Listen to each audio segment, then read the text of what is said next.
I'm Cross, also known as Mr. Nice Guy. Welcome to another conversation that could change the way you see relationships. And I'm Mimie, also known as No Filter. Tonight, we're talking about a subject that affects people of every age.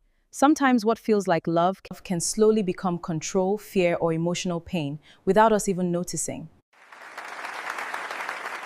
Tonight's discussion could help you recognize warning signs before it's too late. Stay with us until the end because this conversation might not only change your relationship, it could protect your peace of mind. Let's begin. Mimi, people often tell their friends, leave that relationship, it's toxic. But relationships aren't perfect. Couples argue, misunderstand each other, and go through difficult seasons. So where do we draw the line? At what point does an ordinary relationship problem become a truly toxic relationship? That's the question many people struggle to answer. Every relationship has disagreements, but toxicity isn't about occasional arguments. It's about repeated patterns that damage your emotional well-being. If your partner constantly insults you, isolates you from family and friends, manipulates your emotions, controls your finances, checks your phone obsessively, or makes you feel afraid to express yourself, those are serious warning signs. Love should make you feel secure, not trapped. I agree those behaviors are unacceptable. At the same time, I think we should be careful not to label every struggling relationship as toxic.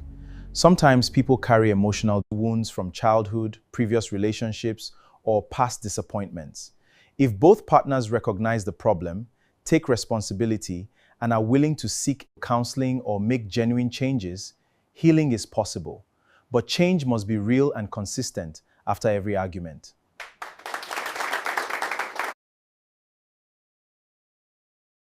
Cross, many people stay in unhealthy relationships because they believe love will eventually change their partner.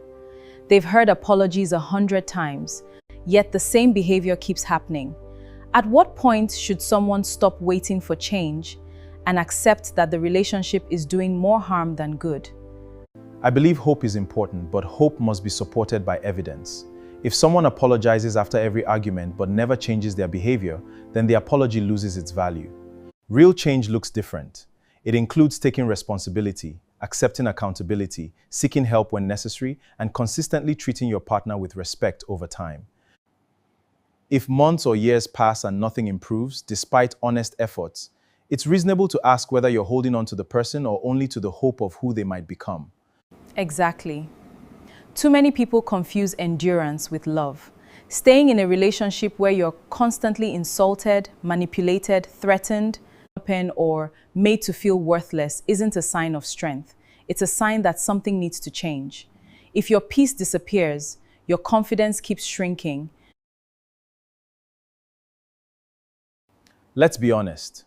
Social media has made it easy to label every disagreement as toxic. Sometimes that's accurate, but sometimes it's not. A couple having different opinions, arguing respectfully, or facing a difficult season doesn't automatically mean the relationship is unhealthy. The real question is this: after the disagreement, is there accountability? Is there genuine change? Can both people express themselves without fear?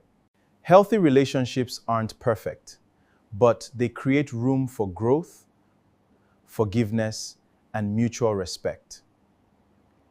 And that's where people need to be careful. Toxic relationships are usually built on repeated patterns, not isolated incidents. If someone constantly humiliates you, controls who you speak to, monitors your every move, threatens you, or makes you feel worthless, those are serious warning signs. You shouldn't have to lose your confidence or your identity just to keep a relationship alive. Love should bring peace, not constant fear and emotional exhaustion.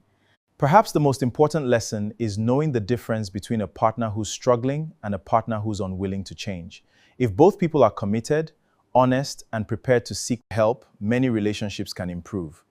But no one should feel pressured to remain in a relationship where they're experiencing ongoing abuse, intimidation, or fear. Seeking help from trusted family members, qualified counselors, or appropriate support services can be an important step when a relationship becomes unsafe.